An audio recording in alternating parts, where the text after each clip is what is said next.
Yes, it works. Hi again, guys. House coat pajamas because it turned out it was the rabbit hole or the abyss was even deeper than I had anticipated, so to speak. I had me a coffee. I had I think 3 mugs of tea by now, so there should be proper hydration going on. I think I've had maybe 4 or 5 times in all of my half a century life where I cried as much as I did last night. Um, I'm here. I am sort of resembling, apparently, and the Shakti energy is actually working for me now. It's helping, and I think that's the most important thing that I really have to share at this moment. Even though I spent quite an agreeable afternoon in the town, like I said yesterday, and I got me cards, which I didn't need, but they're cool. Cards of Nostradamus. This is on Amazon for $900. They're cute, they're interesting. I'm going to do a little review afterwards, okay? At some point, maybe tomorrow, I can do the reviews because it also got me. How can I show this? The Kala Chakra, okay? Oracle cards. The Nostradamus is, I think it is a tarot because if you look at them, okay, later, okay. First the Shakti because if there's one thing that I should be sharing with the planet, it's this. It's I had choices, or maybe I didn't really have a choice anymore when I was so miserable. Oh my God. It was like your heart was being ripped out of your body. I'm being dramatic. Yes, it sounds very dramatic. Nobody was physically threatening me other than the fact that my husband has a hard time, always had a hard time dealing with drama, with emotions, over the top emotions, etc. And at some point, I just, he tends to just kind of distance himself from everything that's going on. And that is his way, I suppose, of coping. It's very human and it happens all the time. And it's particularly a male way of, I don't know how to deal with this, so I'm just going to walk away, or I'm just going to do something else until I'll just, it'll, she will figure it out by herself type of thing. And and it feels like he's just not there. He's just not, he's sitting next to me on the couch. And it's not like he's angry with me or anything in particular. He's just tired. He's had a long day. He's worked at the office again, and everybody's, in his face about things that need to be done. He's busy. He's been busy he's always busy. Isn't it the typical man-woman interaction, right? Disgusting. And all I tended to need was to just, have a bit of a cuddle. And that's not enough anymore. And then I don't get that. And I go off the handle into nightmare forest, I suppose it is. I go completely... Yesterday evening, between 8 and, 11 or so, I just couldn't stop crying anymore. And I was hyperventilating, and the snot was running down my face, and I just had no way of regaining control or something like that. It's just not, and I don't normally do that. I cry maybe once a week or once every 2 weeks, It's not difficult for me. I am a very emotional person. I have the moon in Aries and, a lot of planets in Cancer, and I'm emotional. So if I hurt my hand on something, I burn my hand in the oven, and it's, or I'm scared, basically, I will cry. But then that's, like 3 minutes, and it's gone, and it's over, and it's done. And it's just a release type operation. This yesterday was completely different, and I was just so... I'm surprised or slightly... That's why I'm making this video now, because it's like it's the next part of the story. I can be very clever with my cards and the tower cards and the comparison between the decks and incorporating that and all that. I can be in control, but what about the other type moments? They're part of the story. And my husband found it in himself to comfort me and to hold me and to just hold my hand or hold my arm for, I don't know, an hour or so. And I finally sort of relaxed enough that I could stop crying and I could stop hyperventilating, and I was just more or less normal again. And we fell asleep. And I listened for a little while to him breathing in his sleep, and I managed to basically convince myself that this feeling that I was having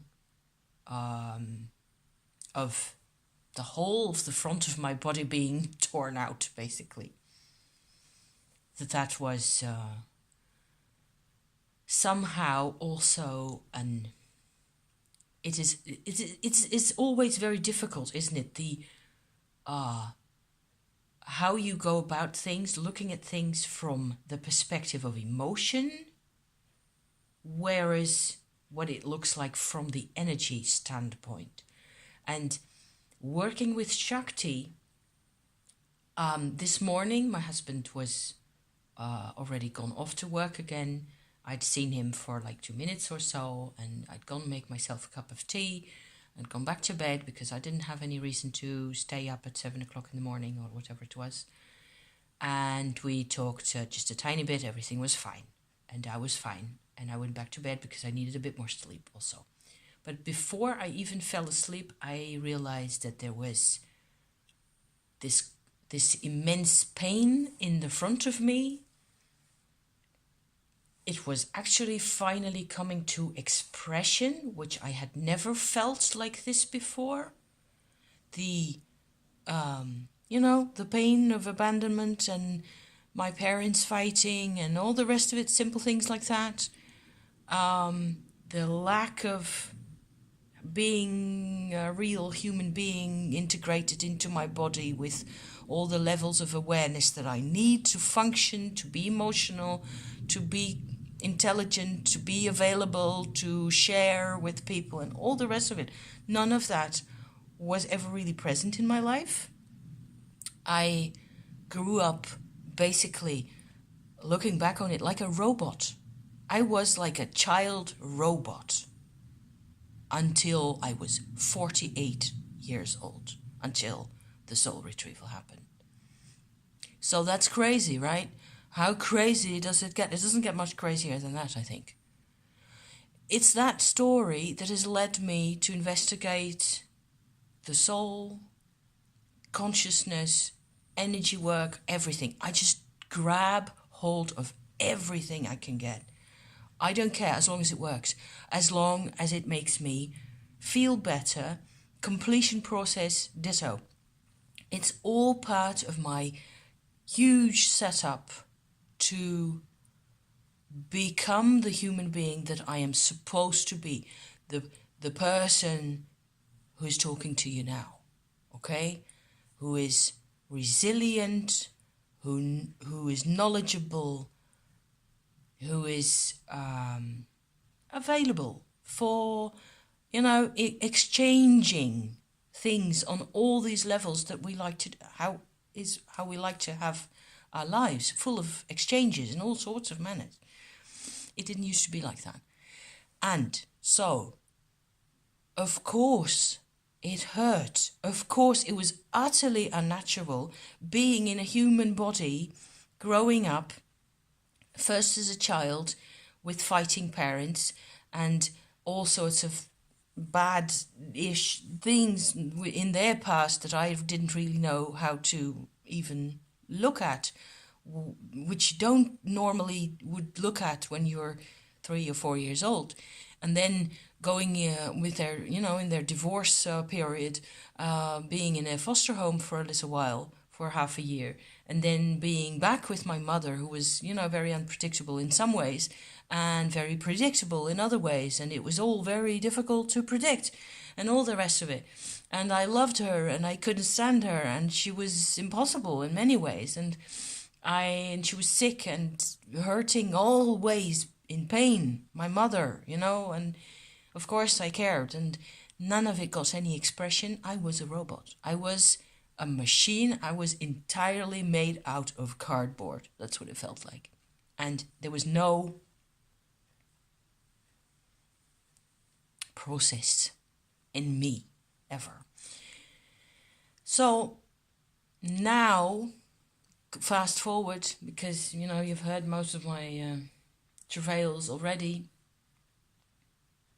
I guess it was the pain, finally, the cold and the pain that I felt right here that sort of got expressed most clearly in my interaction with my husband yesterday.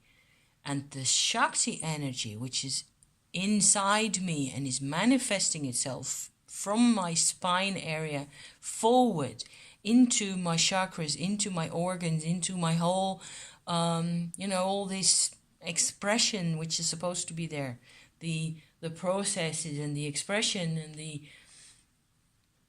fluctuations and all the rest of it. It was, the Shakti is pushing outward the coals, basically. Simple as that. And it was going through my gut and through my every, fiber of my being. And it felt like I was being twisted like that. And calling up the Shakti again, allowing for the Shakti to come into that area, finally, which is what I did this morning, made all the difference. Now it does, because I stopped identifying, like I said yesterday, with the needs, the old needs, okay? I have a new need. The new need is for the Shakti to be in my life.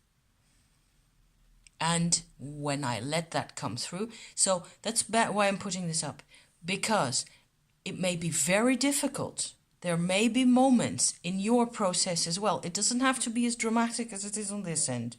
It doesn't have to be so theatrical or so, you name it, with all these, all my, all my stuff. It doesn't have to be so full of stuff.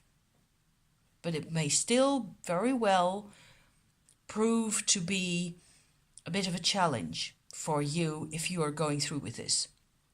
Whether you're going, whenever, whoever, at whichever point in the future that you're stumbled into this tale, and you think, oh, this might actually help me, or this might be useful, or this might work.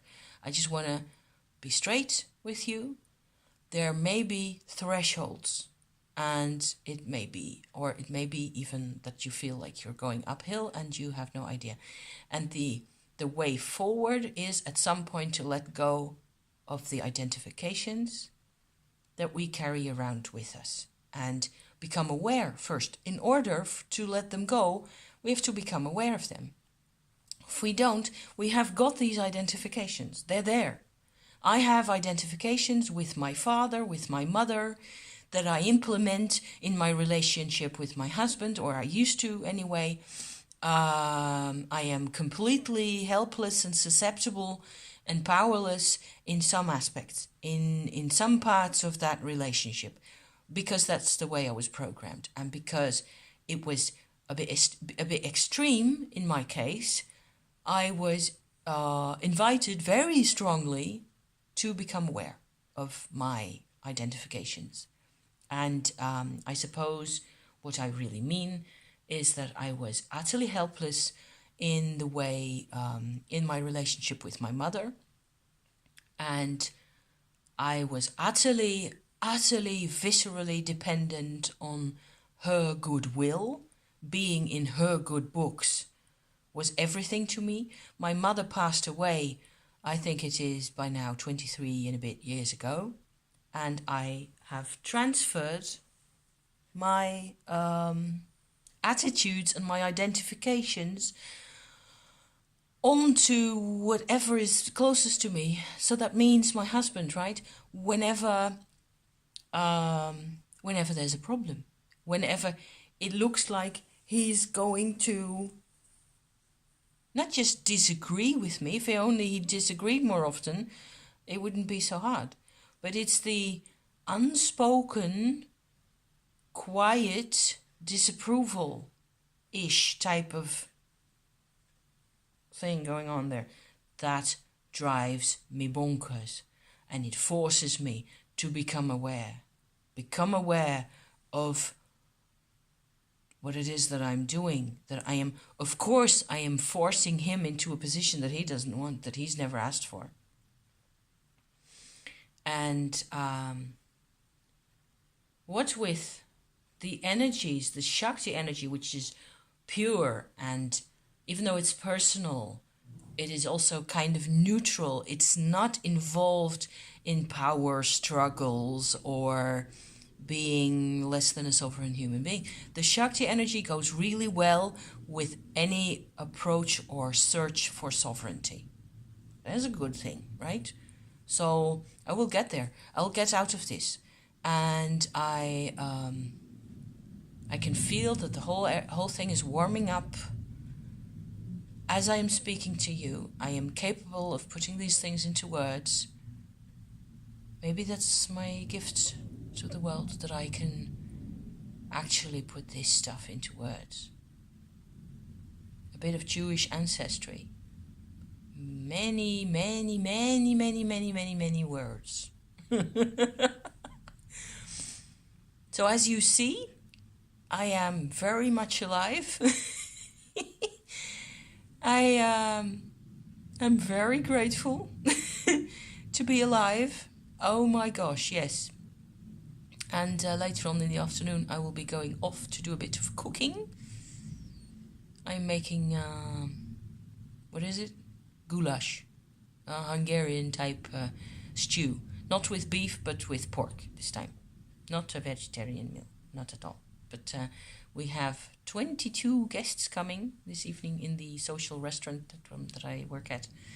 And we probably have 5 or so people to help in the kitchen in all. So this evening I will be completely pooped out and knackered and like that, which is great because I will have actually achieved something of the material world, you know? Something material. I'm a material girl, I guess.